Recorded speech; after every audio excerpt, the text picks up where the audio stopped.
Well, good evening, everyone, again. This is Clare Lopez, Lopez Liberty, LLC, back for another edition of Sharia Crime Stoppers. This evening, I will divide what I want to talk to you about into two parts. The first part, and it'll take most of the time, I wanted to bring to you something beyond our borders again. Everything that's happening is not just here domestically at home, but about Iran and about this string of, shall we say, incidents that have been occurring over the last couple, 3 weeks or so. I'll explain about that. And then in the time that's left, I will give a little bit of a brief update on what is going on here domestically and with the street insurgency. So let me pull up some notes that I'm going to glance at here. Now, you may have seen, I mean, I'm seeing the media beginning to cover this little by little. There's been some on Fox News, maybe some in the print media, well, you know, or online outlets. I focus a lot on reporting from or about Iran, and so I see all this maybe more readily. So it is just beginning to make its way into more of, maybe you would say, mainstream media. But over the last couple of weeks, 2-3 weeks or so now, there's been a spate of suspicious explosions and fires at numerous Iranian sites that are associated with its nuclear weapons program and other sensitive facilities. Now, among these, and we'll go through some of these, there have been two admitted nuclear or ICBM missile sites that the Iranian regime itself admits are nuclear and missile sites. One was the Koger missile factory, and the other one of those was the Natanz enrichment and centrifuge assembly facility.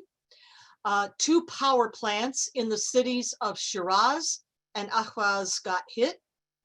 One petrochemical factory at a place called Karun. And then there were three kind of mysterious fires, again in the city of Shiraz, also at Bakr Shahr and Tajrish Square, which is a kind of a neighborhood area of Tehran, the capital of Iran. So let's run through a few of these just so you get a flavor of what's been going on, because this is serious, I think. And it's not all accidents. So let's go back to the 26th of June, end of June. There was a major blast near the Parchin military complex that lit up the night sky and visible all the way to Tehran. I first saw this on social media. That's where I see a lot of this stuff first. I follow a lot of Iranian Twitter posters, if you will. And that's where I saw it first. And I will tell you, on that night when I first saw it, the visuals, the photography of that explosion was really spectacular. This was an enormous blast, a huge fire. And when the Iranian regime sent out a spokesman later on to talk about it, they said that some natural gas tanks had blown up. Well, no, not so much, because natural gas burns with a blue flame. And even if it blew up, it would not be an enormous, humongous red fireball in the night sky. And that's what it was. Now, near that Parchin military complex, and let me say first why it's important. Parchin is a place where both the IAEA, the International Atomic Energy Agency, UN monitoring agency for nuclear programs the world over, the IAEA, as well as the Iranian opposition. I also follow very closely the Mujahideen-e-Khalq, or the MEK, excuse me, and the NCRI, National Council of Resistance of Iran, which is its political umbrella group. Both of those have talked about Parchin in the past. as a place where Iran had been working on explosives, the kind of explosives that you need to detonate a nuclear warhead in an implosion sequence. And we'll talk a little bit about that more in a moment. But so this huge blast at the end of June took place nearby that Parchin military complex, which is quite large, actually. And there nearby was a solid fuel missile assembly plant at a place called the Kojir Missile Factory. And then that same night, but at a distance away, in the city of Shiraz, which is sort of southwest of Tehran, kind of in the middle of the country, more or less. At the same time, that same night, there was an explosion and a fire that destroyed a power plant that serviced the city of Shiraz, and the whole city plunged into darkness. The whole electric system went down. All right, then come up to the 30th of June, 4 days later, 19 people, unfortunately, were killed in an explosion that seemed to come out of the sub-basement levels of a Tehran medical facility. Now, before we take whatever explanation is offered at face value, we know that Islamic jihadis, well, what other kind is there? Jihadis, like Hamas in particular in Gaza, often place military facilities, including arms depots, underneath civilian facilities like hospitals and clinics. So just put that out there as we consider what this explosion might have been about at a Tehran medical facility. The sad part, of course, was the loss of life of 19 people killed. So that medical facility was on top of whatever blew up down there. One more point about that I should make, and that is that in international law, think about this as conflicts are going to continue in this part of the world. Under international law, the Geneva Accords, any combatant in a party of conflict that deliberately, knowingly co-locates a military facility, be it a headquarters, a weapons depot, a rocket launch site, whatever it may be, co-locates that with a civilian structure, whether a medical facility like Hamas does all the time, or as in southern Lebanon, like Hezbollah does all the time. You probably know that all the villages in the southern part of Lebanon that you can see, I have been there, I've seen from the border, the northern border of Israel with Lebanon, all those villages, every last one of them, the houses in those villages have been outfitted by Hezbollah with a missile launch room. Every last house, every last civilian facility has a missile launch site, whether willingly or unwillingly, built into the home of civilian homes.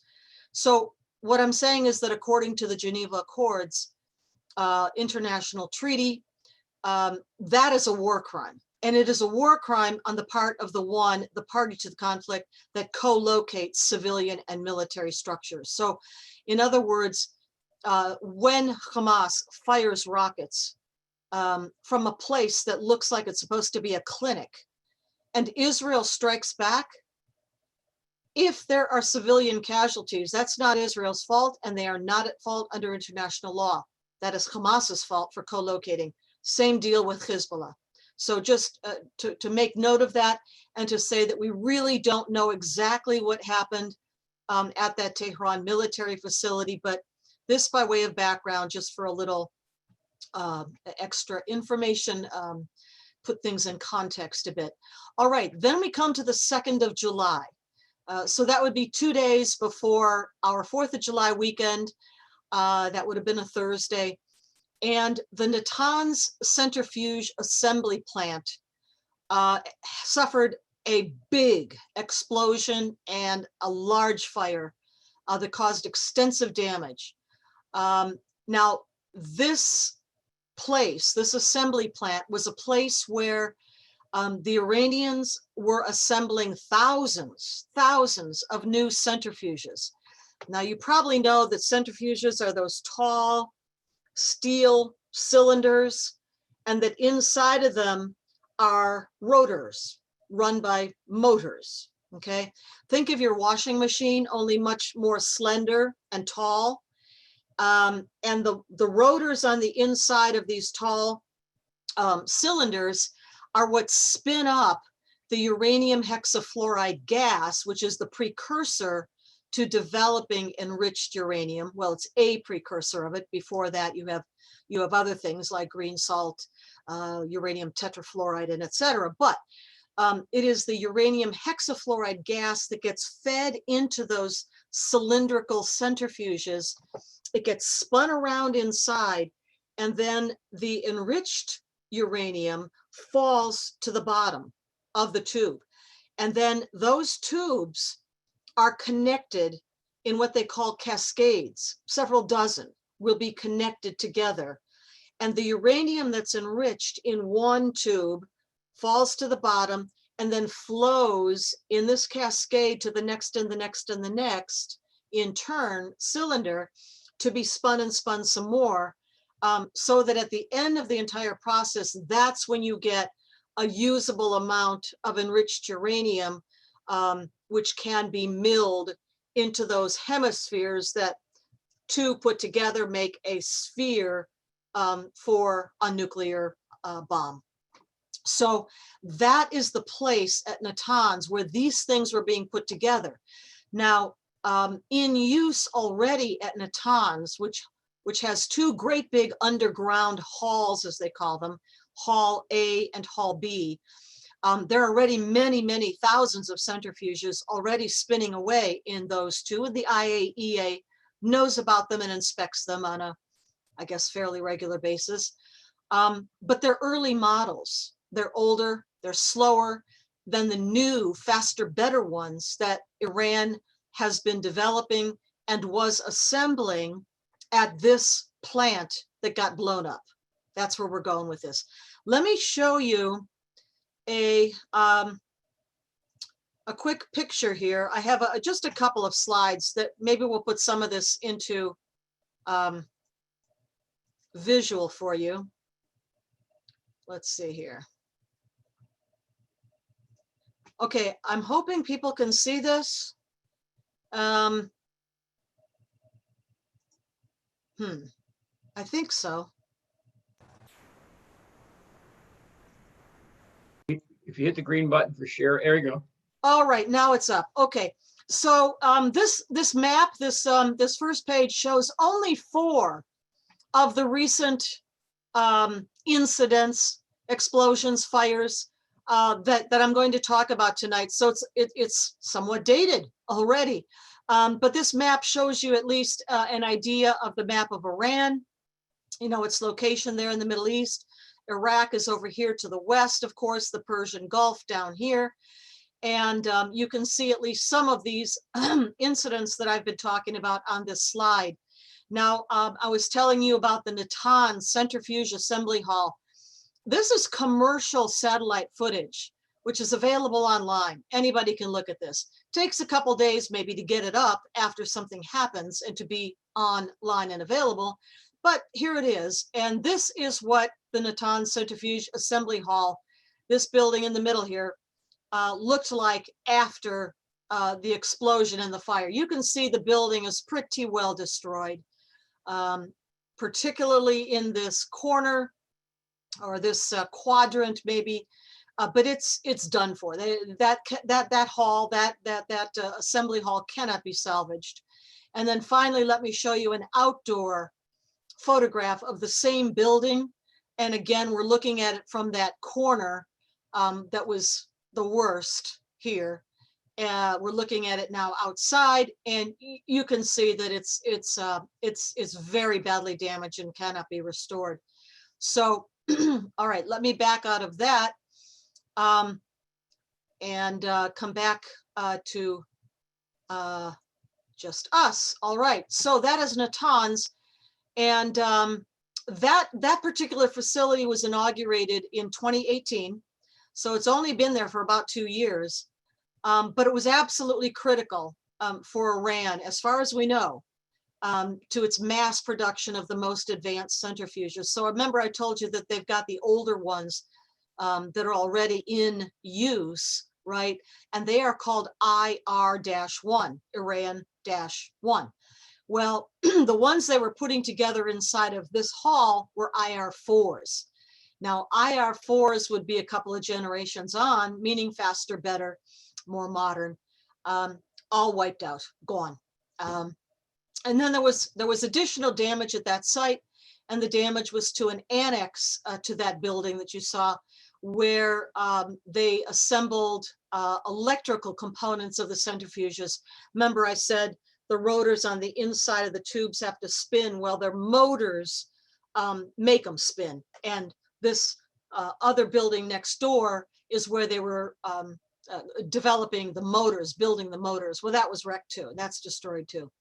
So that one. All right, let's go to the 3rd of July, which would be the very next day after Natanz got hit.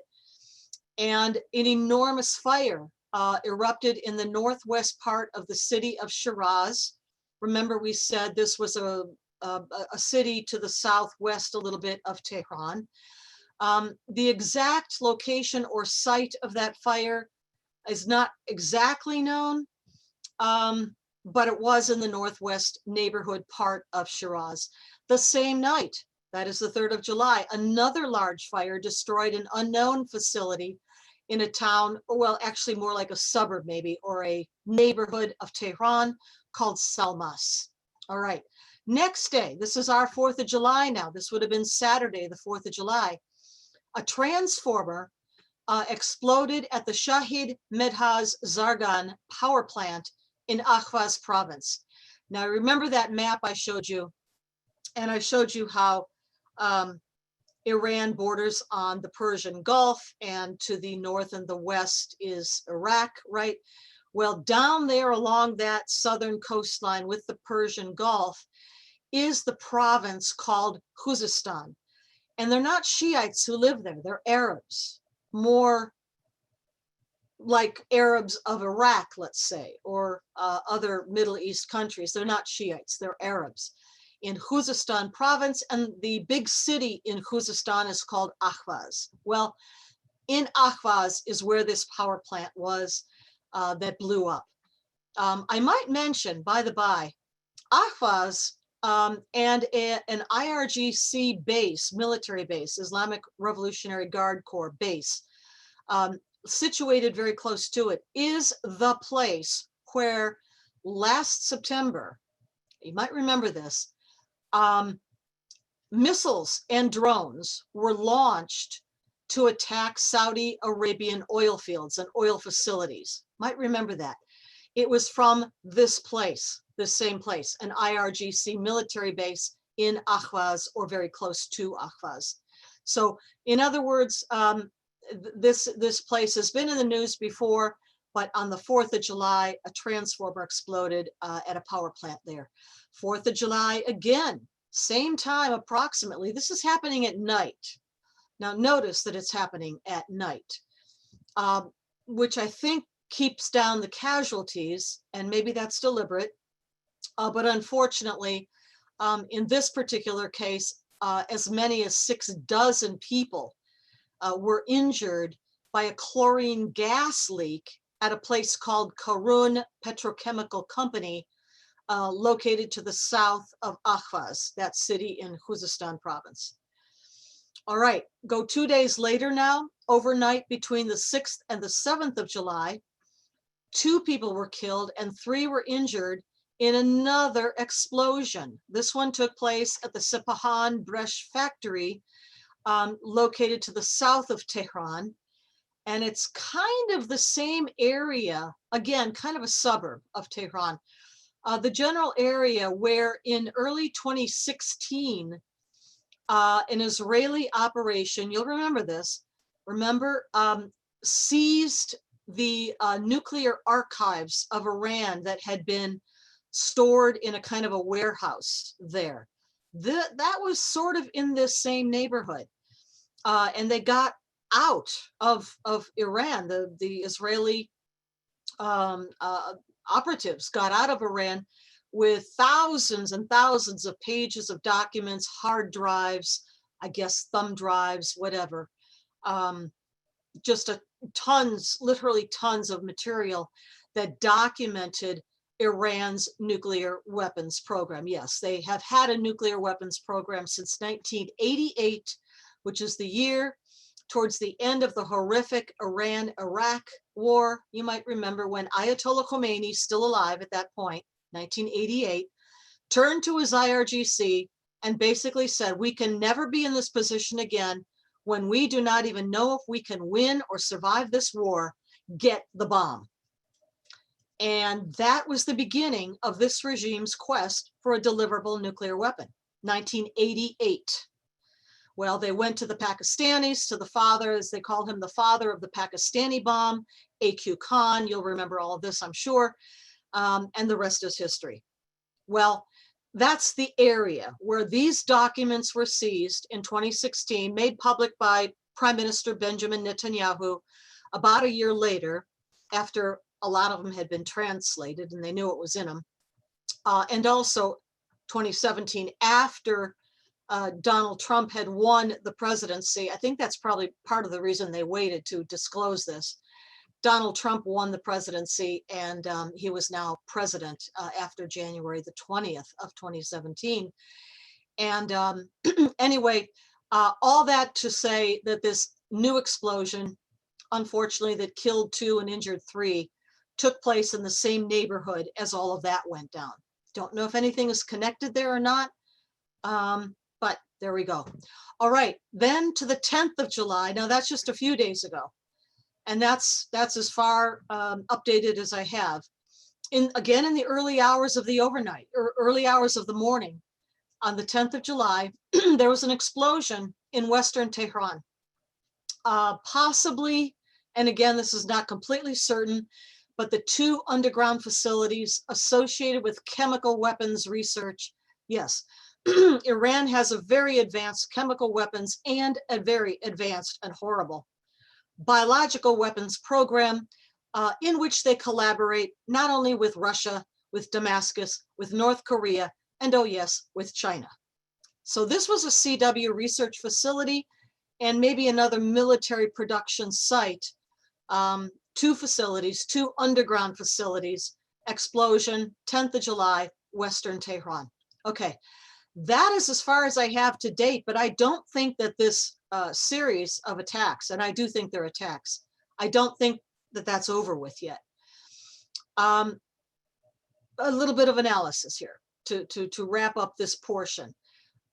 Somebody or somebodies, plural, US, Israel, Saudi Arabia, the MEK, either alone, perhaps in coordination. I think in coordination. I don't think anything like this happens without some very serious coordination.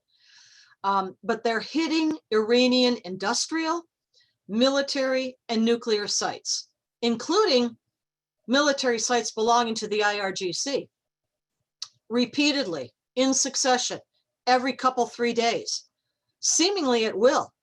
And it seems that the Iranians not only cannot detect the threat ahead of time, they can't stop the attack.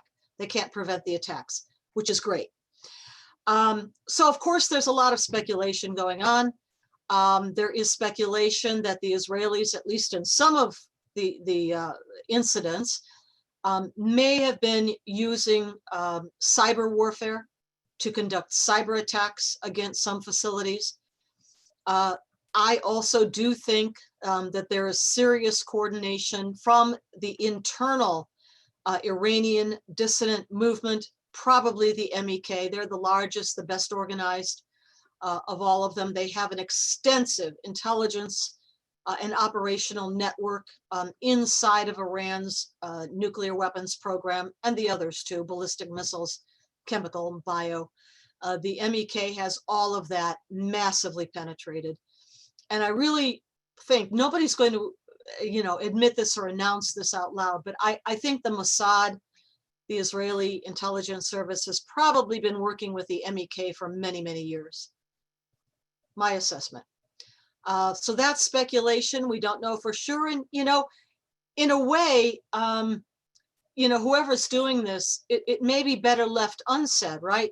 Because then there's plausible deniability. Whereas if it were something openly admitted or announced, then there would be sort of the pressure for Iran to reply kinetically, to respond with a counter strike.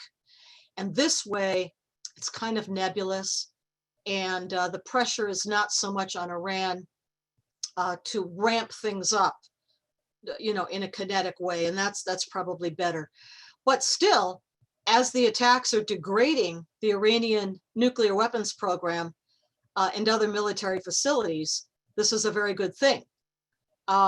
Definitely, these attacks are going to slow down Iran's development of nuclear weapons. I and others think that Iran has probably been building warheads for a long time and testing them. What remains is that they mount those warheads on top of their missiles, which is not an easy proposition.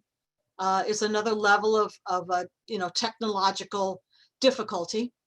Don't know if they've done that yet, but I think they've got warheads, plural. And it also, by slowing down Iran's production of advanced centrifuges, which can spin up more enriched uranium to weapons grade in a shorter amount of time, that will slow down the building of more warheads, if that's what they're actually doing in those places. I've heard estimates saying that they're set back by at least a year, maybe 2 years. So go, Bibi. Questions next about retaliation. And I think, again, as I said, because the provenance of the attacks has been left sort of nebulous, there's not that pressure on Iran for to save face, to retaliate in kind. But if they were thinking of retaliation, I'm sure they are, as well now as back, you know, January the 3rd, when President Trump ordered the assassination, the targeted assassination of former Quds Force Commander Qasem Soleimani, right? And they promised retaliation for that, which has not yet happened. But how would they do it if they were to do it, right? Well, probably in an asymmetrical way via proxies. It's their preferred way of operating. Proxies would be in Iraq, where they've got all of those Hashd-e-Shaabi Shiite terror militias. Hezbollah, of course, has a worldwide presence, including, of course, the Middle East, but also the Western Hemisphere, South America, Central America, North America, inside the United States, extensive Hezbollah network. And that's a possibility. We'll see. We don't know yet. Now, let me add one last footnote here before I move back home again domestically for a few notes. The JCPOA, the Joint Comprehensive Plan of Action, which was the nuclear deal that was reached back in July of 2015, just 5 years ago this month, among the P5+1, P5, of course, the 5 permanent members of the UN Security Council, US, UK, Russia, China, and France, and the +1 is Germany. That accord reached between, well, among them, the IAEA, and of course, Iran. According to that deal, it was never a treaty, by the way, and also, by the way, it was never signed, physically actually signed by anyone. Nobody signed the thing. But according to it, and the provisions of it, Tehran today, the IAEA says this, is in breach of practically all the obligations laid out in that agreement. Now, this progress that it's making towards deliverable nuclear weapons may be part of the reason why, if it's Israel, took action now in this window before our November elections, while President Trump is still definitely still in the White House, to set back, you know, their progress on a deliverable nuclear weapon. But here's what they're in breach of.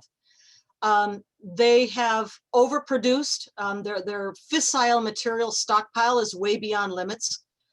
They're deploying, as we said before, more of the advanced centrifuges than IR1. By the way, they're all the way up to producing IR4s and 6s, deploying some of the 6s, as I understand it, and they're even working on IR7, 8, and 9. That many generations on, they're working on. They're not there yet, but that's what they're doing. That is in breach of the JCPOA. They have not made progress, as they promised to do, on reconfiguring the ARAC heavy water reactor in a way that would permit it to produce less enriched plutonium. A heavy water reactor produces enriched plutonium, which is another route to making a nuclear bomb. They were supposed to reconfigure that heavy water reactor. They didn't do it. Their heavy water stocks are way above limits. And Iran continues to block IAEA access, inspector access to 2 nuclear sites that were part of that nuclear weapons project. Remember the documents that got spirited out of Tehran in the Israeli raid. The program, according to those documents, was called the AMAD program, AMAD project. And the IAEA still, wants to inspect a couple of places that were revealed in those documents. One of them is a place called Lavizan Shian, which again, another suburb of Tehran. After the opposition, the NCRI revealed that place in 2003. The Iranians razed it to the ground and paved it over with tennis courts and, I guess, basketball courts and picnic benches, and turned it into, well, Tehran needed a new city park, And the other place the IAEA wants to visit, but they're blocking them, is a pilot uranium conversion facility near Tehran, likewise torn down and razed to the ground. But nevertheless, the IAEA is pretty good at picking up traces of what they're looking for, which is enriched uranium. And so they still want to visit these places, even though they've been torn down and covered over even by concrete. So all of this to say that even if the European countries or the European partners to the nuclear accords, especially Britain and France and Germany, even if they want still to revive the JCPOA, it's really not going to be possible. It simply cannot be resuscitated at this point, because the Iranians have gone so far overboard in violating, in breach of every provision in it practically. So, all right, let me stop there with Iran for the moment, and I will welcome all of your questions later on. But let me jump very quickly to an update on what is going on in this country. And this will be shorter. I don't want to take a whole lot of time for this, because we've gone over a lot of this before, but this is an update. And what I am hearing, what I am seeing, and I'll tell you where I see it, again, I do a lot on social media. Social media is amazing. It's amazing what they'll put out there. Social media, websites, and other pronouncements and announcements and things like sermons. For example, we're going to talk about sermons in the mosques, those kinds of things. That's where I get this information from. But what I want to say here is that what some of us are seeing really takes shape just over the last, I don't know, several weeks, maybe a couple months, is a ramping up on the part of the green part of the red, black, green axis of the street insurrection in America. Now, we've talked a lot about the red, the communist, the Marxist element. Antifa is communist and Marxist. Black Lives Matter movement is communist, Marxist. And yes, they are all affiliated. And we've talked, of course, about the Black Lives Matter movement. But this is the green. This is the Islamic movement and the Muslim Brotherhood, which really has the vanguard of the Islamic movement here in the United States. Yes, these are all linked. They're all associated. But up until now, or let's say up until a few months ago, put it that way, the green part had really taken a back seat in a way. I think we had talked more about the red and the black, quite a bit more than the green. And the reason was that the green had been more quiet, just not prominent, certainly not physically out on the streets, as were Antifa, Black Lives Matter movement, street thugs. They weren't. But here's what's going on and is now becoming more visible behind the scenes. But again, they're letting it become visible. So it's not just behind the scenes anymore. They're letting this stuff out. And again, it's social media, it's speeches, it's sermons. And let me tell you a little bit about it. So what I'm seeing, a number of us are seeing, that calls to violence, calls for violence by the Islamic movement and affiliates of the Muslim Brotherhood, those calls are increasing. As I said, they've been behind the scenes all this time, but very much involved. We just didn't see it as much as they're allowing us to see it now. CARE especially, Council on American Islamic Relations, has been especially vocal. And of course, we can go all the way back to 2015, December of 2015, specifically when MAS ICNA, that's Muslim American Society, and then ICNA, Islamic Circle of North America, they very often have their conferences together. They team up for them. Well, this was the MAS ICNA conference in Chicago, Illinois in December of 2015. And at that place, you might remember a video that made the rounds. It was published. And it was Nihat Awad, the executive director of CARE, speaking at that conference up in front of the cameras and the microphones, right? And in advance, remember, of the 2016 electoral cycle, heading into the presidential election year of 2016. And he said up there, Nihat Awad said, Black Lives Matter is our matter. He made explicit identification of the Muslim Brotherhood in America with the Black Lives Matter movement.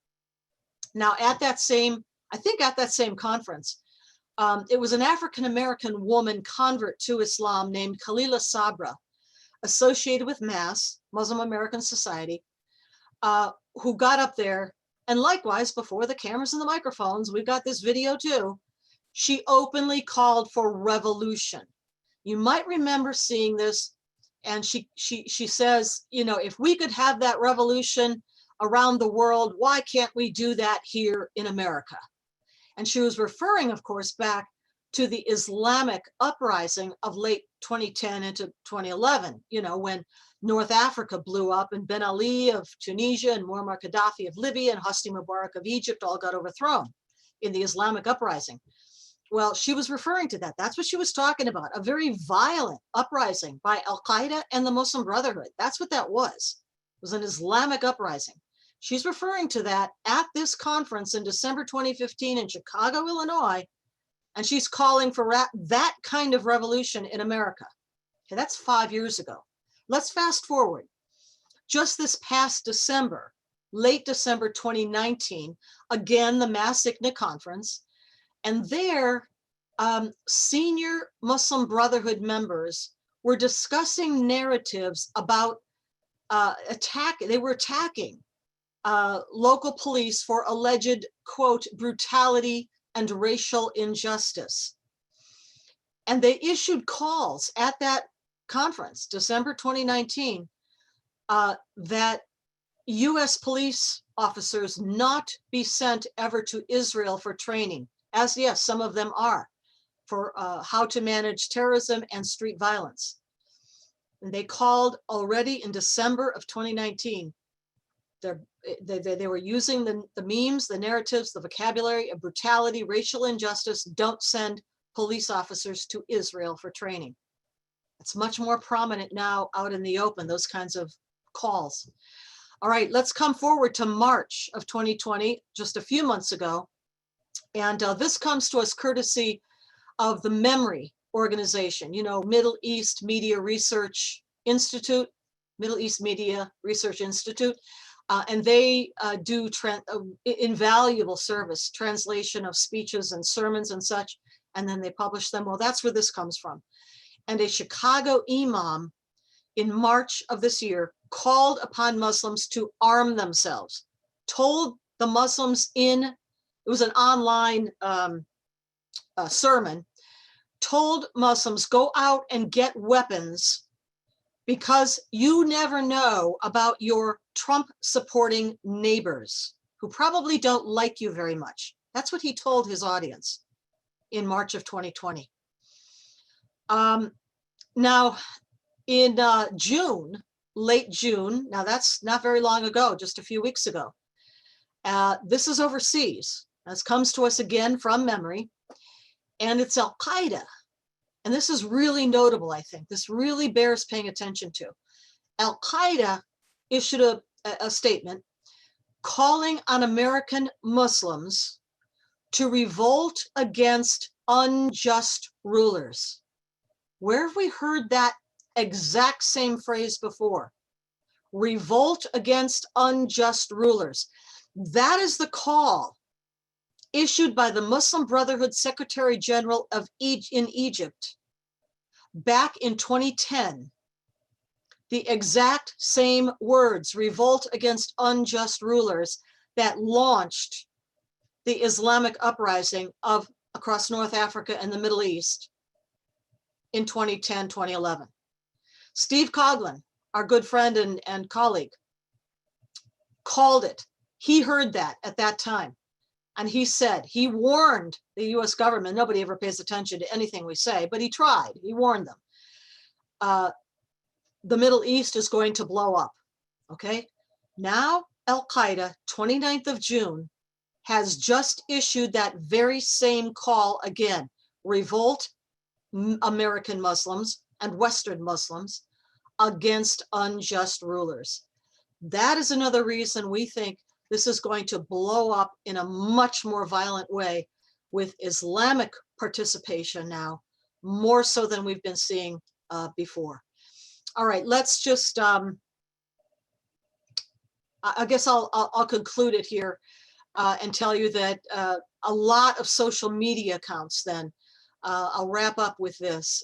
As I said before, I do follow a lot of social media, and I can follow and see accounts of Brotherhood affiliated Sharia adherent Muslims, and the imagery they're using on their social media, Twitter, sometimes Facebook, the language they're using, the photos increasingly mirror and even go beyond the language that I just told you of senior Muslim Brotherhood officials at these conferences. And they're showing burning police cars. They're calling for disbanding the police. They're supporting arson, street demonstrations, violence. All this is now really coming out in a much more open way on the social media of American Muslims, of the Islamic movement, of them, at least affiliated or supportive of the Muslim Brotherhood. Okay, I think that might be enough for one night. All good news, of course, but you knew that before you signed in.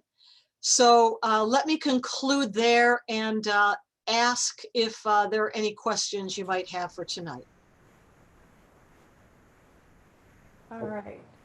Let's get a couple of the questions in because they're really good ones and they're in regard to your Iran portion of this, and then Dick and I'll come in and do some Q&A back with you as well, some of our own. Brenda is asking, are these explosions really problematic for Iran, or are they just minor inconveniences? No, these are very serious explosions and fires, especially at Natanz, where it took out their entire centrifuge assembly operation. That was really a severe blow. The other places too are serious attacks, not quite on the scale of what happened at Natanz, but they're very serious. And they also demonstrate visibly that Iran is helpless to predict or stop these things. And that, in psychological warfare terms, is at least as important as the physical damage done. Very good. Kathy's asking, what is MEK and who or what are they? All right, MEK stands for Mujahideen Khalq, and that is the largest, oldest, best organized of all the Iranian opposition movements. They formed among students in the 1960s against the Shah, whom they saw as a dictatorial monarch. And yes, at that time they were communist, certainly Marxist inspired. As time went on, though, and the MEK actually helped Khomeini in the revolution to oust the Shah,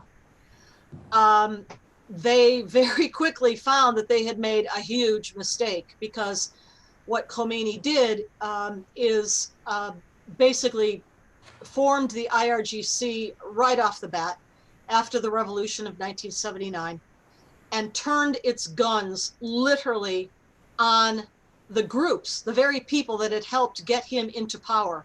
So not just the MEK, but many other groups. And they slaughtered them in the streets by the thousands and thousands and thousands. And at that point, the MEK fled into exile. It's been in exile ever since. Today, its political umbrella headquarters of the NCRI, National Council of Resistance of Iran, is in Paris.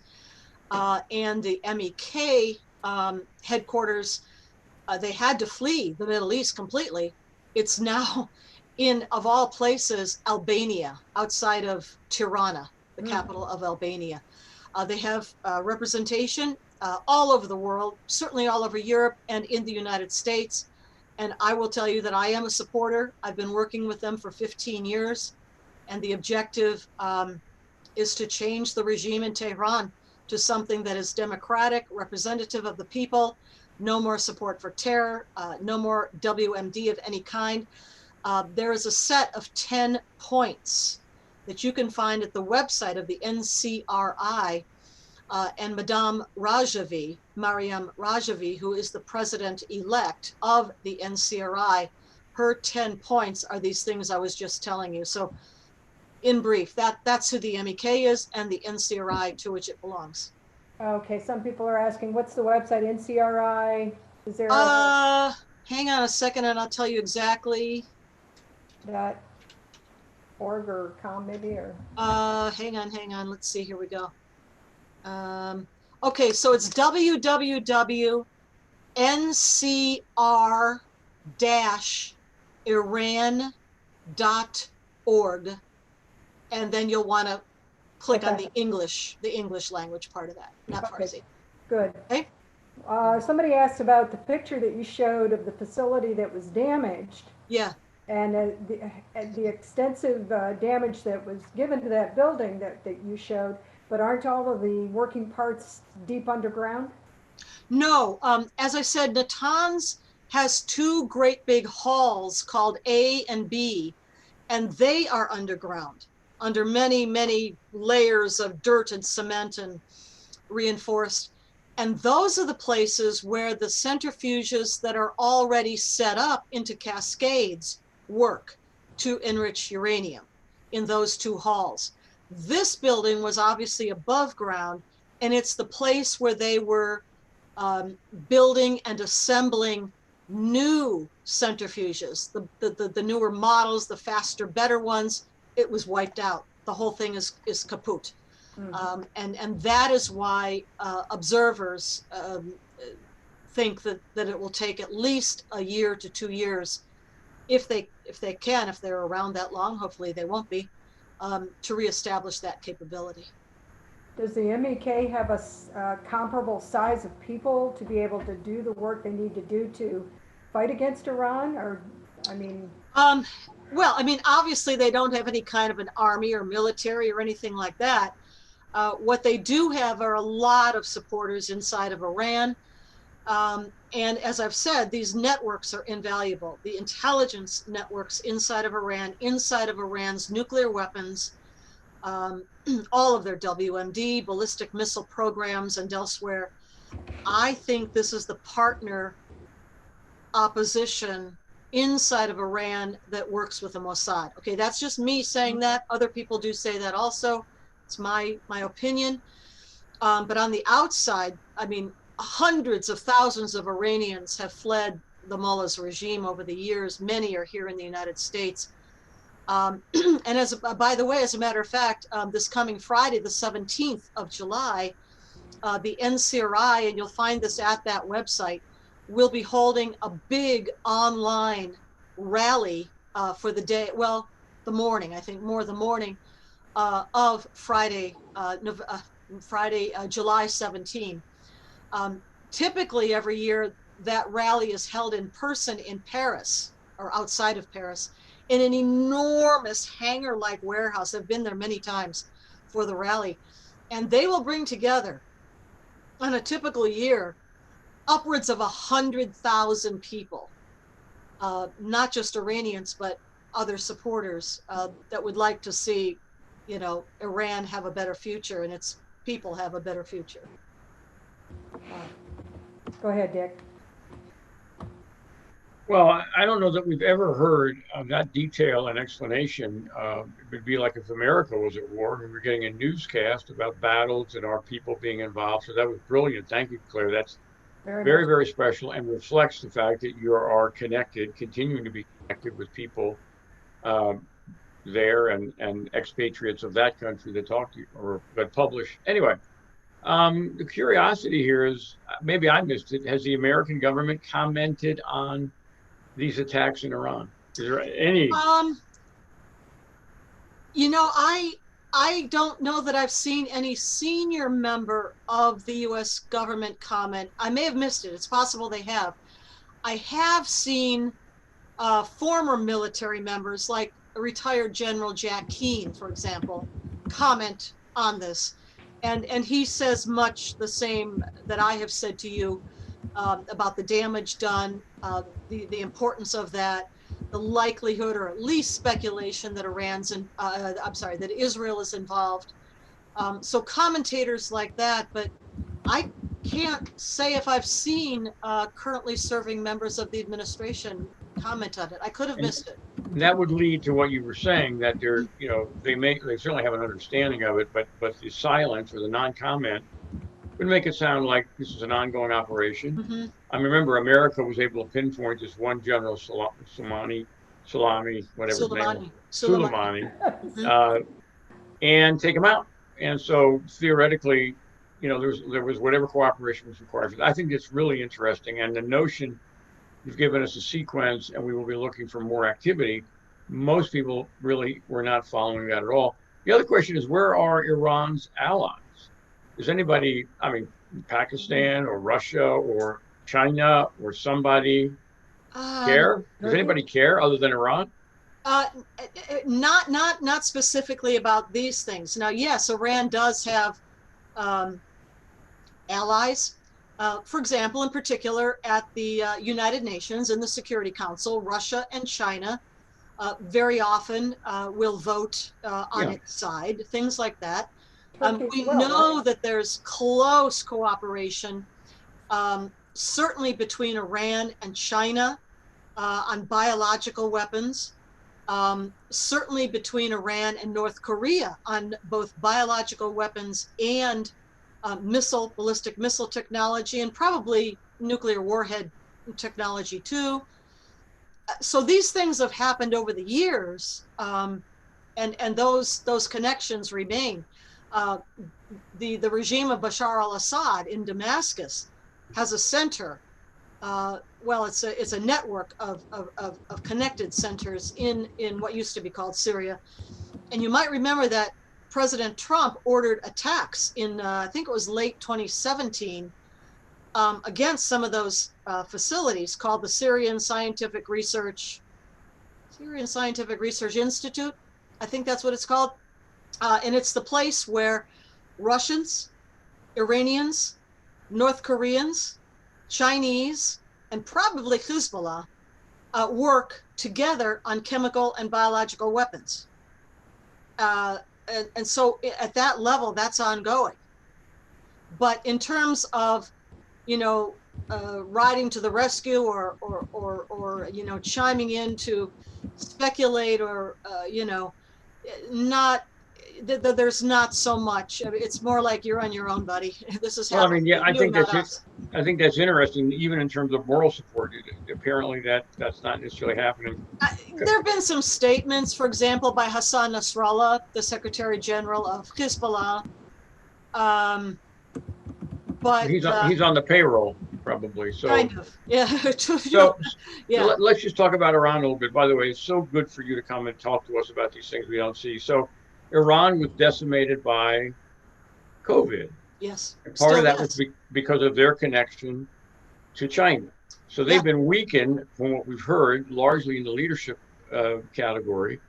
And now the new news that we were talking about earlier, apparently China is talking to Iran about maybe spending hmm, hundreds of billions of dollars, right, yes, into Iran. So, yes. um, you think that much is that just an independent activity, or is that potentially related to some kind of a weakening It's, position? no, it's all connected. China, of course, and we need a whole nother, probably an evening to talk about China. Maybe I'll do that. Um, conceives of itself as the Middle Kingdom, the empire under the heavens. I Mhm. mean, that's how they think of themselves from antiquity. They're 5,000 years old, this civilization. And they have been now, just as they see it, emerging from 100 years of humiliation at the hands of what they would call the colonial powers, the United States, Britain, and so forth. Um, and under the leadership of party chairman, he's party chairman, he's the president of China, he's the military commander in chief, he's got like 5 titles, Xi Jinping. China is proceeding with something called the Belt and Road Initiative. And the Belt and Road Initiative is an overland network of roads and railways and connections that also link up with a series of what they call string of pearls, which are port facilities, to extend the reach of Beijing across the Eurasian landmass. It's all the way to Africa now as well, but let's say the Eurasian landmass. And Iran sits at the far western kind of end of that. And this is Beijing, the Communist Party of China's concept of how to bind all these places to it as the central, the emperor under the sun, by way of connectivity. And in many places, they're building infrastructure, roads, rail, other things, and deliberately deeply indebting the countries in which they're building, on the premise that when those countries are unable, as predicted, to pay back the loans, then China takes ownership of the infrastructure. See how this goes? Well, yes, think about the debt that America owes. If we ever were weakened to the point, I mean, we owe them so much money.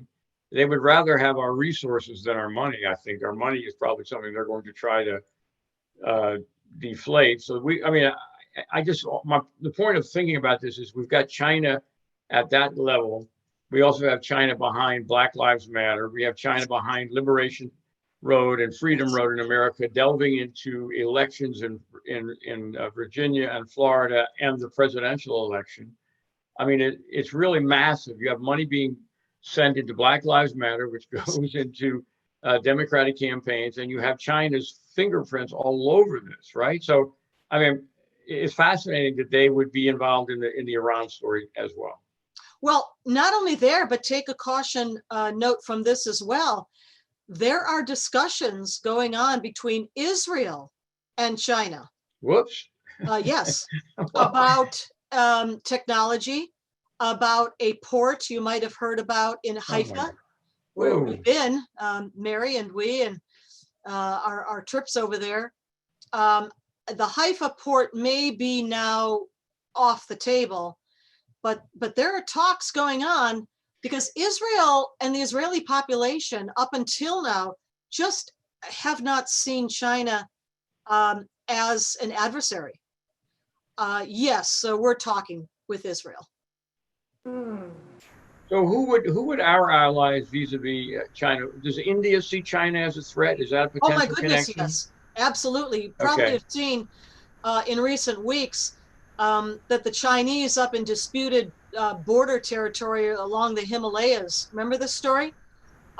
They have an agreement between India and China not to use firearms against each other in an attack, or whatever that's worth.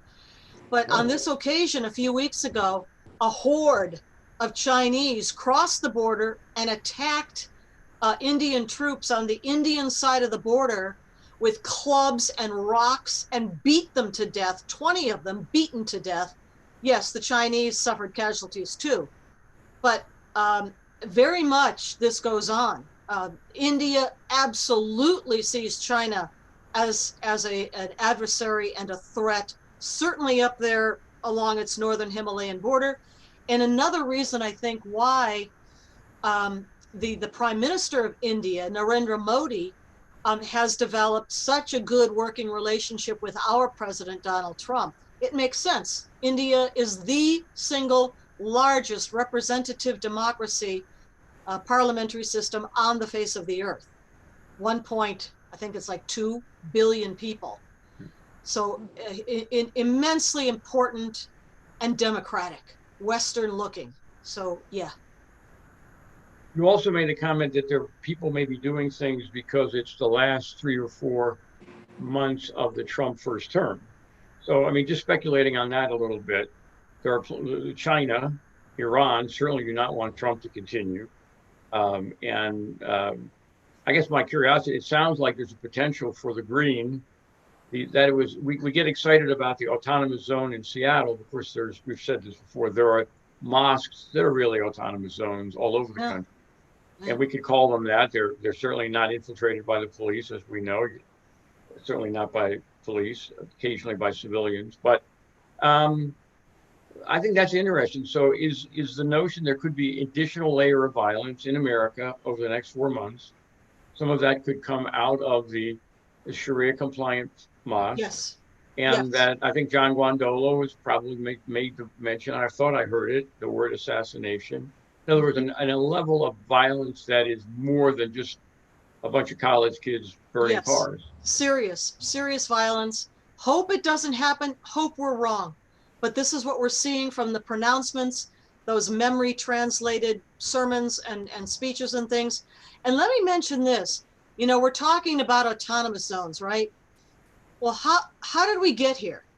No-go zones have been all over Europe, especially places like France and Belgium, for years, for decades. As a matter of fact, as far back as 2006, the French government published online, I have it, a list of over 750 specific locations in the nation of France with longitude, geographic specific, wow. Locations of the no-go zones. They call them, ZUS, Zone Urbain Spécial. I think that's what they call them in French. It sounds so innocent in French. Zone Urbain Spécial. Special zones? Yeah, I think that's what they call them. But in any case, no-go zones all over Europe for years. We've got no-go zones right here in America, or at least developing. I've been there. I have walked the streets of Dearborn, not by myself. Well, I have been in Little Mogadishu, the neighborhood of central Minneapolis, where Ilhan Omar's district is. And I've also been through suburbs of Chicago, which are not America. And as you say, Dick, any place there's an Islamic center or a mosque, you can be quite certain that there's an Islamic tribunal dispensing Islamic law, Sharia, out of that mosque. So we've tolerated all of these things. We've tolerated sanctuary cities, haven't we? Yeah. These are places, all of them, where essentially those places have essentially seceded from the writ of constitutional law, and we let them. Now, we either stop it now, and across the board, all of it, no-go zones, sanctuary cities, or autonomous zones, all of them. We either bring them back under the writ of constitutional law, or we lose the republic. And I think when we see time after time after time, I mean, Portland has been a war zone for a month or more, and nobody does anything. The fact that nobody does anything is very, very visible. And I think that's egging on more and more people.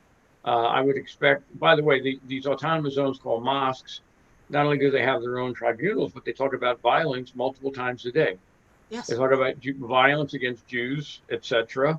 And so the notion that there could be a violent eruption, another layer, it could be a green layer, is something people need to be aware of. And I think they also need to look around and see if they see any emerging pushback coming locally or state-wise or federally. And I mean, right now you got to look pretty hard to find any pushback.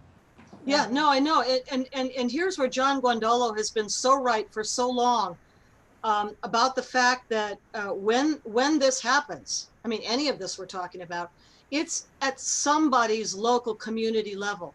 And Yep. it's at that local level that the local law enforcement, police units and sheriff's departments are the ones on the front lines. And they're the ones we're going to depend on, because if you're waiting for the feds, the cavalry is not coming over the hill. It's just Well, not. but the local cavalry is now on the lookout for mass violations. I mean, where we are, and many people listening know Here as well.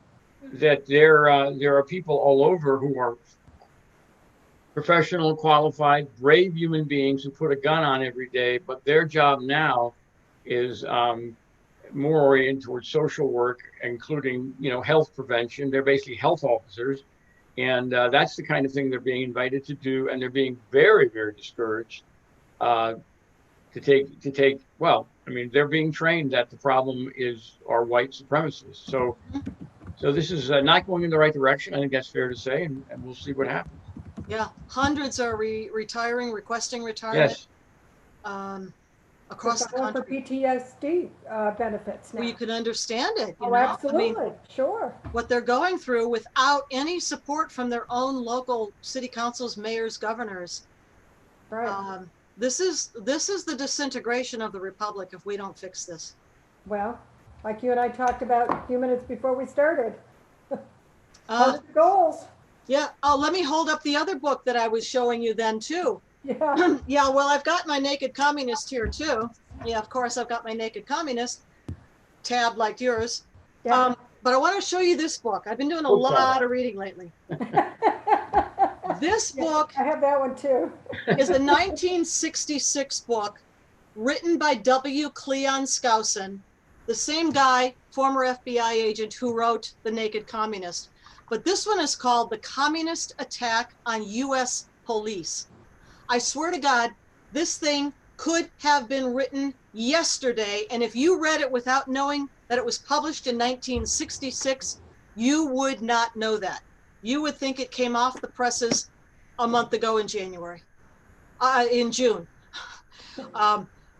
it is all about how the communists, outlined in The Naked Communist, planned and organized how to take down the local police, how to degrade them, demean them, discourage them, and then attack them and overwhelm them, delegitimize them, defund them, and eventually dismantle them. That's what that book's about. Well, we've got enough books to tell us how to fix it, what's happening. Why haven't, 1958, 1966, where are we losing ground on all of this? Have the communists, I mean, part of it says that they are infiltrating our media, they're infiltrating our schools. So are they winning? Have they won? Are we done? Yes, they are winning. I don't know if we can push them back or not. And the reason is that the infiltration has taken place all the way to the very senior levels of U.S. national security, including the White House, the National Security Council, and the intelligence community. And just Department of Defense is really scary. Oh, really? The stuff that's coming out there is really scary. Unbelievable. But the FBI is the one that back in the day of the 1950s and Joseph McCarthy and the House on Un-American Activities and so forth, the FBI, went after communists. They really went after them. Read Diana West, American Betrayal. Fantastic And book. The Red Thread, the other one too, by Diana. Excellent one. Wow. But not now. What happened between then, the 50s, 60s, and now? the communists pursued their agenda, and we took our eye off the ball. We thought, or our leadership thought, after the collapse in 1991 of the Soviet Union, the USSR, that was not just the end of the USSR, it was the end of communism. But it wasn't. It was the USSR that fell apart. Communism didn't fall apart, and it was still making its way through, as Antonio Gramsci, the Italian communist, said, the long march through the institutions. It never stopped, but we lost sight of it. We lost, many other things intervened, of course, but now we're infiltrated. The FBI's infiltrated. Everybody's infiltrated to the top levels by communists, by Marxists. So if there was a book written today by, let's say, a DHS or an FBI guy, it'd be focused on the enemy that they see, and it's officially in their deep state organization. That of course is the white supremacists. I mean, everything is, yeah. And now we've got Black Lives Matter. We've got the whole world kneeling. We've got all the sports teams kneeling. It's really, if anybody doubted the level of infiltration and the degree to which we are heavily compromised, all you need to look at is to see the corporations and the international countries. Back to Iran. Iran got the comment about Black Lives Matter, and they did. Erdogan commented. I mean, Yes, yeah. we are an international, I don't want to say disgrace. We are internationally being criticized, and our companies are fine with that. Our sports teams are fine with that. It is overwhelming. You'd have to be really intentionally blind to not understand how far this has gone, and whether people are going to engage this week, this month, and do stuff on the ground that they need to do, whether it's political or training or, frankly, participation in their own personal protection, all the above. Yeah, That's right. That is right. Yeah. Friends around the world are looking at America and commenting to me. What is happening to America? What happened to America? Where do we go if there's no America? Where do we run to? Where does Hong Kong? Where do Hong Kongers go to? Where does anybody flee anymore? yeah. If not to America? Katie This is it. Hopkins did a documentary and interviewed many Jews, and all of them had professed that they would at some point go to Israel. They knew Israel? they had land that they could go to if they had Yes. had to escape. Jews Where do have we go? a homeland now. We don't have They anywhere to can make go. Aliyah, Yeah, but So I think what about everybody else? I think it's time for individual people and their networks and their counties to figure it out. Are they going to get swallowed up in this? Are they going to take a stand? What are they going to do? The other point, obviously, is we have an election. I saw a shirt today that I thought was a new shirt, and I thought it was maybe somebody was making a new point. It was Joe Obama, 2020. Obviously, that's an interesting notion. It is Obama continuing, whether it's Joe or Joe Obama, meaning Third term. Yeah. or meeting Michelle, all of the above. But I asked that person because I didn't let him know I thought it was, I didn't like it, but I wanted to talk. He told me that shirt, he bought that shirt shortly after the 2006 election. That's been people promoting Joe Obama Already. all this time. It may intensify. There is a convention next month. This is real serious, people. So let's take it really seriously. Any questions, Mary? no, I think that's it for tonight. I'm just kind of commenting on a few of them. It's more comments than questions now.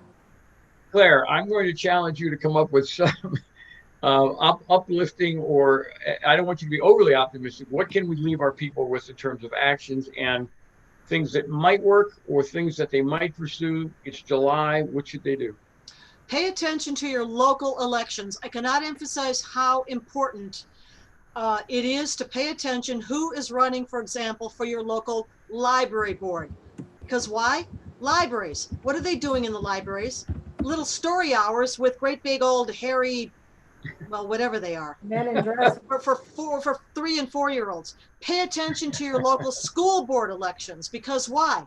Because in the school system, and I've begun writing a series of articles for Front Page Magazine about this, how communism and Marxism has gotten inside of the curriculum of our school, K through 12. I don't mean just university, way before then, K through 12, gotten into the curriculum, gotten into the school system.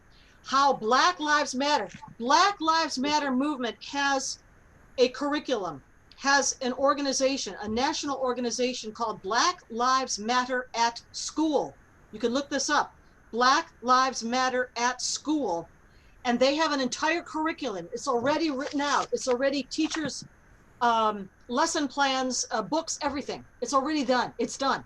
All they're doing is waiting for the local school boards to accept in each district. Pay attention to what's going on at your local school board district meetings. What is going on inside of the textbooks that your kids may be using? Maybe it's online now, or had been at the last semester. If fall begins again, look at the materials. Look at whatever it is, online materials or actual textbooks. Look at what they're being, especially in the subjects of civics, history, government, those kinds of subjects, social sciences, social studies. And back new, young, good candidates for any of these offices who show promise and will sit down and listen to you, or at least, across a screen maybe, because that's the way we're doing things now, but will listen and with open ears and, open minds to your concerns, the concerns that you have at your local level about what's going on with your kids and all of that. I think that's the most important thing I could leave with you all tonight. I will just add one quick comment. You talked about MEMRI, Middle East Media Research Institute. They have a website, but they also have a lot of their videos that are translated on both YouTube and Vimeo. Yes. Check out both places for their videos if you want to watch some of them.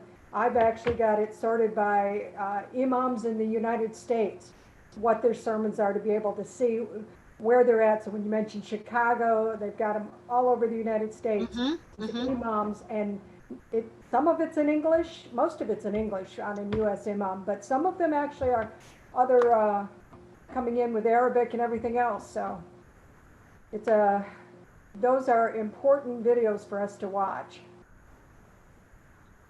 Well, thank you, Claire. It's wonderful for us to be able to have a focus on a place like Iran, to understand what you shared with us, which I'm sure everyone was in detail, news and analysis, is what we need. Again, people, it is July. This is the time to be active. It's the time to tap on your neighbor's shoulder and ask if they've registered and begin a conversation if you haven't. You've got family members, you probably see them over Zoom. May or may not be the most cordial conversation, but this is the time to do whatever it is you're going to do. There's really no more waiting. And everybody, just so you know, we're continuing every Monday through the summer. We've got Leo Holman next week. I believe he's got Sharam Hadin coming in as a feature within Leo's analysis program. We have Dr. Mark Christian coming on the first Thursday of the month, and we'll rotate through. And I know, Claire, you're back in August, I believe. You're back. So we like to always say, let's think of the world and think about what might be happening between now and the next time we see Claire on this program. By the way, you can see Claire all over the place. Claire, why don't you give people a little bit more information about how they can follow you? Oh, yeah, thank you. Well, so obviously at the Sharia Crime Stoppers website, also the United West posts up my videos and other written pieces. I also have my pieces posted at the Citizens Commission on National Security, www.ccnationalsecurity.org. I am now also starting back up again with videos at the American Truth Project with Barry Nussbaum and Annie Cyrus. American Truth Project. Where else? I do post occasionally at my blog at Newsmax. Got to get busy there again. Once in a while on Drudge, although I think I'm going to be moving that over because I would much rather publish at Brannon House's website, Worldview Weekend. Put my videos and my writing there as well, cross-posted. I think that's about all I can think of for the And, moment. and the website is still in process, so people could donate if they choose. Is that on the way, or what are we? I simply have not found the time to work on a All right. website. Annie is going to help me with that, but we just haven't found the time. We're so busy yet. But yes, we'll get to a website eventually, and then everything, you know, will be deposited, archived, posted up there. Great. Well, we're so glad that you're busy. We're so glad that people see the value of everything. We are just wonderfully blessed. I know Mary and I feel very, very privileged to be able to work with you, and we appreciate that very much. Mary, do you have any quick updates? Anything new on the website you want to talk about? Do we have a new Steve Kirby thing? No, I think he's got 4 videos out there from the Muslim Oath Project, and I'm hoping for some more soon. He's continuing to do more, and I don't have anything new from Dave Gobbets on the mosques. I'm expecting something soon in terms of some back and forth he did with some of the imams in Virginia, so I'm looking forward to kind of getting some interaction that he had with them. Yeah, we want to invite all of our people to get active. There are primaries coming up. If you haven't gotten to the primary to interact with people who are running for your local offices, this is the time to do it.